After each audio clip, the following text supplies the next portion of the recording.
Chaque fois que ton partenaire regarde quelqu'un d'autre ou que son téléphone vibre, tu ressens cette boule au ventre, ce poids lourd en la poitrine. Cette sensation, c'est la jalousie, un poison déguisé en amour. Beaucoup pensent que c'est une preuve qu'on tient à l'autre. Mais si je te disais que la jalousie ne protège pas ton couple, qu'elle est plutôt un signal d'alarme, un appel de ton cœur à se sentir en sécurité, un cri de ta peur de perdre ce que tu aimes. Dans cette vidéo, on va décortiquer ensemble ce sentiment qui nous ronge, comprendre pourquoi il nous fait tant souffrir et surtout comment s'en libérer. Reste avec moi jusqu'à la fin, parce que tu vas découvrir des clés puissantes, des conseils concrets pour transformer ta jalousie en force et retrouver la paix en toi et dans ta relation. Tu sais, la jalousie, c'est pas juste un petit caprice ou un trait de caractère. C'est un signal profond, souvent mal compris. Et la première chose que je veux que tu comprennes, c'est que la jalousie ne vient pas de l'amour. Elle vient de la peur. Et pas n'importe quelle peur, c'est la peur d'être abandonné, la peur d'être trahi, la peur d'être remplacé, la peur de ne pas être assez bien. Et ces peurs, elles ne naissent pas dans la relation, elles étaient déjà là. La relation ne fait que les révéler. Je vais te raconter une anecdote très banale, mais tellement parlante.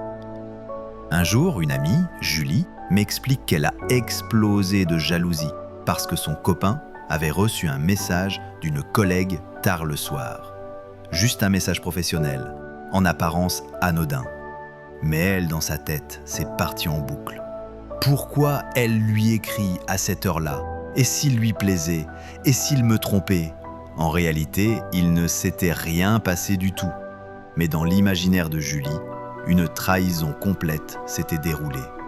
Tu vois ce qui s'est passé? Ce n'est pas le message qui a créé la jalousie.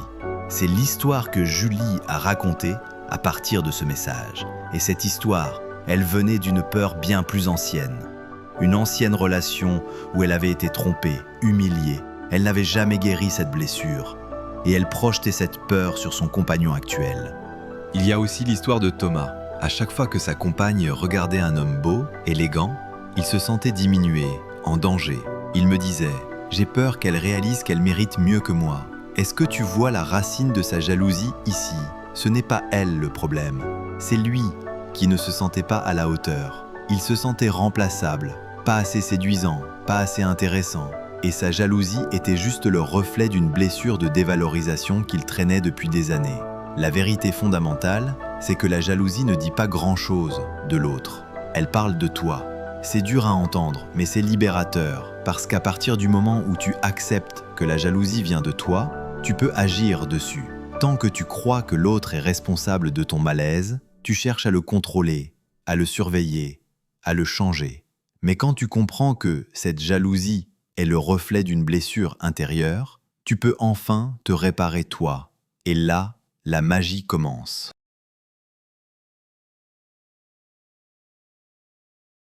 Voici un petit exercice que tu pourrais faire. Quand tu ressens un pic de jalousie, au lieu de foncer tête baissée dans l'émotion, pose-toi cette question simple mais puissante.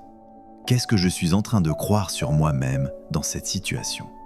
Tu verras que souvent la réponse c'est quelque chose comme « Je ne suis pas assez bien, je ne suis pas digne d'être choisi, je suis remplaçable, je vais être rejeté. » Et une fois que tu as mis un mot sur cette croyance, tu peux commencer à la transformer.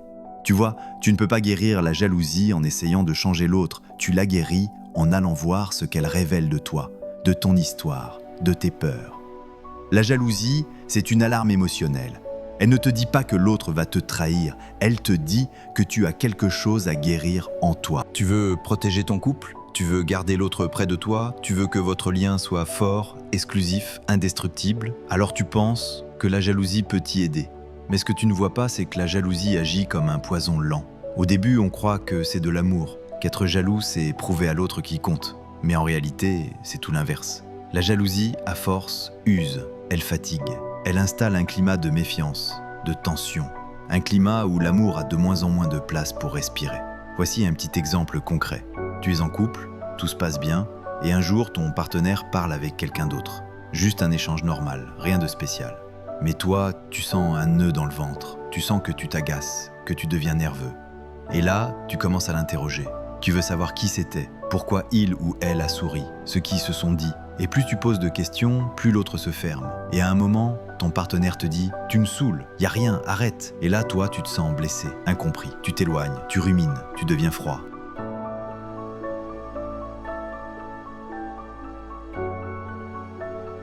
Et voilà comment la jalousie crée un cercle vicieux. Tu veux de l'amour? Tu laisses la peur parler à ta place? Tu contrôles? Tu étouffes l'autre. L'autre se ferme, tu te sens rejeté et la peur recommence. Un autre exemple, cette fois d'un couple que j'ai coaché. Elle était très jalouse. Lui, au début, trouvait ça mignon. Il disait « C'est mignon, elle tient à moi ». Mais très vite, c'est devenu lourd. Chaque sortie devait être justifiée, chaque message vérifié, chaque regard surveillé. Et un jour, il m'a dit une phrase que je n'ai jamais oubliée. « Je l'aime, mais je me sens en prison. Je n'ai plus le droit d'être moi-même. » Et c'est là que j'ai compris. La jalousie ne renforce pas l'amour, elle le transforme en prison. Quand tu veux tout contrôler dans la relation, quand tu veux surveiller, vérifier, interdire, tu ne laisses plus de place à la confiance. Or, sans confiance, il n'y a plus de sécurité, plus de complicité, plus de liberté d'être soi. Et sans ça, ce n'est plus une relation d'amour, c'est une relation de peur. Et crois-moi, on ne construit jamais rien de sain sur la peur. Alors si tu ressens de la jalousie, si tu sens qu'elle prend trop de place, il est temps de faire une pause. Pas pour t'accuser, mais pour comprendre ce que tu cherches à protéger et surtout pour apprendre à aimer autrement. Parce que l'amour, le vrai, ne se prouve pas par la peur. Il se construit dans la confiance, le respect et la liberté d'être soi. Dans la suite de cette vidéo, je vais te donner les 5 clés concrètes pour sortir de ce cercle toxique et enfin retrouver un amour plus libre, plus stable, plus sain. Alors maintenant que tu comprends d'où vient la jalousie et comment elle peut fragiliser l'amour au lieu de le renforcer, on va passer à l'essentiel. Comment s'en libérer? Pas en niant ce que tu ressens, pas en faisant semblant d'être au-dessus de ça, mais en allant chercher en toi ce qui a besoin d'être vu, compris et apaisé. Voici 5 clés concrètes que j'ai transmises à des centaines de personnes et qui, appliquées avec sincérité, peuvent transformer radicalement ta manière d'aimer. Clé numéro 1. Reconnecte-toi à ta valeur personnelle. La jalousie naît souvent quand tu oublies ce que tu vaux, quand tu crois que l'autre pourrait facilement trouver mieux. Mais mieux que quoi? Mieux que qui? Ta valeur ne dépend pas de la beauté d'un rival, ni du succès d'un inconnu. Elle dépend de ta propre capacité à te reconnaître, à t'honorer, à t'apprécier. Je me souviens d'une femme que j'ai accompagnée. Elle se sentait constamment menacée par les ex de son compagnon. Elle se comparait encore et encore. Et à force, elle avait fini par croire qu'elle n'était pas assez. On a travaillé ensemble sur sa confiance. Elle a commencé à se regarder autrement, à se voir comme une femme unique, avec ses qualités, ses failles, sa lumière. Et devine quoi? La jalousie a diminué. Pas parce que son compagnon avait changé, mais parce elle avait changé de regard sur elle-même. La sécurité intérieure, c'est ta meilleure alliée contre la jalousie. Clé numéro 2. Apprends à différencier les faits de tes interprétations. L'un des pièges les plus courants, c'est de croire que ce qu'on imagine est forcément vrai. Tu entends ton partenaire rire avec quelqu'un, ton cerveau invente une scène, et très vite, tu es en colère. Non pas contre un fait réel, mais contre une histoire que tu viens de créer dans ta tête. Pose-toi cette question chaque fois que la jalousie surgit. Est-ce que ce que je ressens est fondé sur un fait ou sur une peur que je projette? Ce petit réflexe peut désamorcer énormément de tensions, parce qu'il te ramène dans la réalité. Et la réalité, bien souvent, est bien moins menaçante que tes scénarios intérieurs. Clé numéro 3. Ose en parler, mais sans accuser. Communiquer, ce n'est pas balancer sa peur à la figure de l'autre. C'est oser dire ce qu'on ressent sans blâmer. Au lieu de dire « Pourquoi tu fais ça? Tu veux me rendre jaloux ou quoi ?» Dis plutôt « Je me sens insécure quand je ne sais pas ce que tu fais. » Ce n'est pas contre toi, c'est une vieille peur qui remonte. Tu vois la différence? Dans un cas, tu attaques. Dans l'autre, tu ouvres un espace de vulnérabilité. Et c'est souvent dans ces moments-là que les choses changent. Je me souviens d'un homme qui, au lieu d'exploser sur sa compagne parce qu'elle était sortie sans prévenir, lui a simplement dit « Je sais que tu n'as rien fait de mal, mais j'ai besoin de te dire que parfois, j'ai du mal à gérer cette peur d'être mis de côté. Je veux pas que ça abîme ce qu'on construit, alors j'essaie d'en parler autrement. » Et tu sais ce qu'elle a fait? Elle l'a pris dans ses bras et elle lui a dit « Merci d'être honnête avec moi. Parler avec le cœur ouvre des portes que la jalousie referme. Clé numéro 4, cultive ta vie en dehors du couple. Beaucoup de personnes jalouses vivent uniquement à travers leurs relations. Leur partenaire devient leur centre du monde. Et c'est là que la peur surgit. Parce que si cette relation s'effondre, elles sentent qu'elles n'ont plus rien. Mais c'est un piège. Une relation équilibrée, c'est deux personnes complètes qui choisissent de se partager, pas de se posséder. Tu dois nourrir ta propre vie, tes passions, tes amitiés, ton espace, ton identité. Quand tu te sens bien avec toi-même, tu ne ressens plus le besoin de surveiller l'autre en permanence. Parce que tu sais que quoi qu'il arrive, tu ne te perdras pas. Et paradoxalement, c'est ce détachement sain qui rend l'amour plus profond, plus libre, plus vrai. Clé numéro 5, sois honnête avec toi-même et demande de l'aide si nécessaire. Parfois, malgré tous tes efforts, la jalousie reste là, incontrôlable, permanente, obsédante. C'est le signe que cette blessure a besoin de plus qu'un conseil ou une vidéo. Et ce n'est pas une faiblesse, c'est une prise de conscience. Il n'y a aucune honte à demander de l'aide, que ce soit à un coach, à un thérapeute, à une personne de confiance. Ce que tu vis peut se comprendre, se guérir, se transformer. Tu n'es pas trop jaloux ou trop fragile. Tu es juste une personne qui a peut-être été blessée et qui mérite aujourd'hui de guérir. Alors retiens bien ces 5 clés. Elles ne sont pas magiques, mais elles sont puissantes si tu les mets en pratique. La jalousie, ce n'est pas une fatalité. C'est une invitation à mieux te connaître, à mieux t'aimer, à mieux aimer. Et maintenant, j'aimerais te parler d'un autre angle. Parce qu'il y a un point qu'on oublie souvent. Et si tu es celui ou celle qui subit la jalousie, que faire? C'est ce qu'on va voir tout de suite. Jusqu'ici, on a beaucoup parlé de celui qui ressent la jalousie. Mais maintenant, j'aimerais m'adresser à toi, si tu es de l'autre côté, si tu es celui ou celle qui l'a subi. Parce que oui, être avec quelqu'un de jaloux, ça peut devenir très lourd, très étouffant, parfois même insupportable. Tu sens que tu dois justifier chacun de tes gestes, que tu dois faire attention à ton téléphone, à ton regard, à tes paroles, parce que tout peut être mal interprété. Tu fais attention à qui tu likes sur les réseaux. Tu hésites à sortir, à parler librement. Tu t'excuses de choses que tu n'as pas faites. Et au fond, tu ressens ce que beaucoup vivent en silence, l'impression de ne plus être libre. J'ai accompagné un homme, Karim, dont la compagne était très jalouse. Elle voulait tout savoir, tout contrôler. Il devait lui envoyer des photos de là où il était, répondre rapidement à chaque message, ne jamais parler d'une collègue, d'une amie, d'une ex. Il m'a dit un jour « Je l'aime, mais je me sens coupable, juste d'exister comme je suis. » Et tu sais quoi? Ce n'est pas de l'amour. Ce n'est pas normal de vivre dans la peur constante de déclencher la colère de l'autre. Ce n'est pas normal de devoir t'effacer pour préserver la paix. Alors pose-toi cette question essentielle. Est-ce que je me sens libre dans cette relation? Est-ce que je peux être moi-même sans marcher sur des œufs? Si la réponse est non, il est peut-être temps de poser des limites. Tu as le droit de dire « Je comprends que tu aies tes insécurités, mais je ne suis pas responsable de les porter à ta place. Je suis prêt à t'écouter, à dialoguer, mais je ne peux pas vivre dans la suspicion permanente. » C'est ok d'aimer quelqu'un, mais c'est aussi ok de te protéger, de protéger ton espace, ta paix mentale, ton droit à l'air libre. Et parfois, il faut prendre une décision difficile, mettre de la distance, poser un cadre clair, ou même partir si la jalousie devient toxique, oppressive, destructrice. Je sais que ce n'est pas simple, mais rappelle-toi d'une chose, l'amour ne doit jamais te faire te sentir en prison. L'amour ne doit jamais t'empêcher de respirer. Tu peux être présent, fidèle, engagé, sans te sacrifier. Donc que tu sois celui qui vit la jalousie ou celui qui l'a subie, le message est le même. Ce n'est pas ça l'amour. L'amour, le vrai, ne contrôle pas. Il ne se raye pas. Il ne fait pas peur. L'amour, il respire. Il fait confiance. Et il élève. Et c'est ce qu'on va approfondir maintenant. Alors, que faire quand la jalousie ne disparaît pas complètement? Quand elle revient, parfois sans prévenir.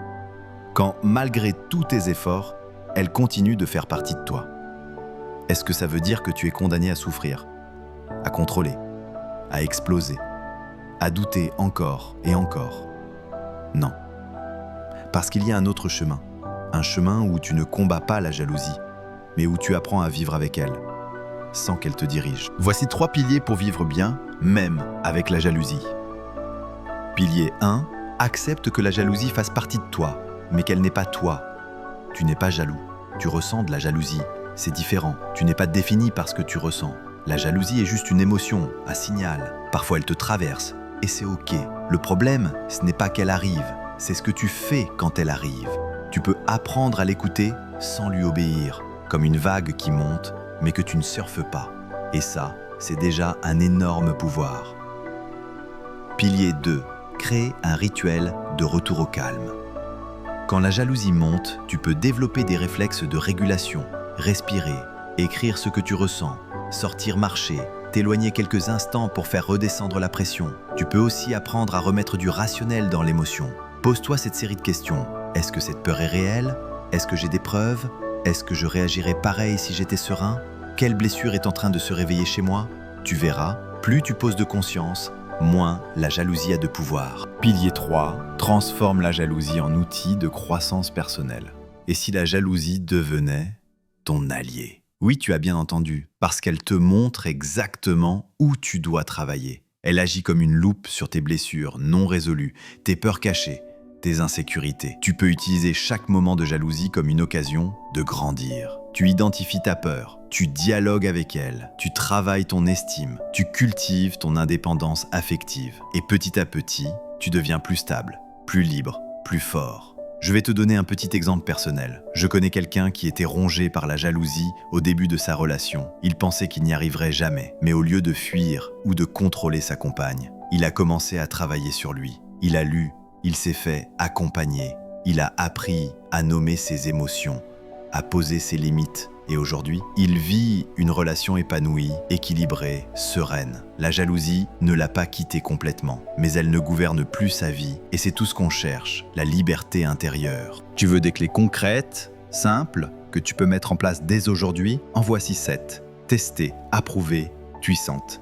Et tu n'as pas besoin d'être un moine zen pour les appliquer. 1. Commence ta journée avec une affirmation de sécurité intérieure. Chaque matin, choisis une phrase que tu répètes à voix haute ou dans ta tête. Pas une formule magique, une reprogrammation douce. Voici quelques exemples. Je suis suffisant. Je suis digne d'amour tel que je suis. Je fais confiance à la vie et à moi-même.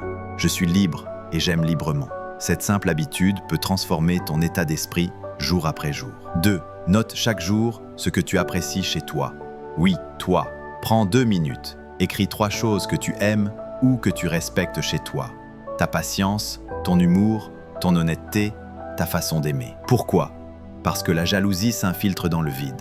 Et quand tu remplis ton espace intérieur avec de la reconnaissance personnelle, tu deviens moins vulnérable à la comparaison. 3. Pratique la pleine présence dans la relation.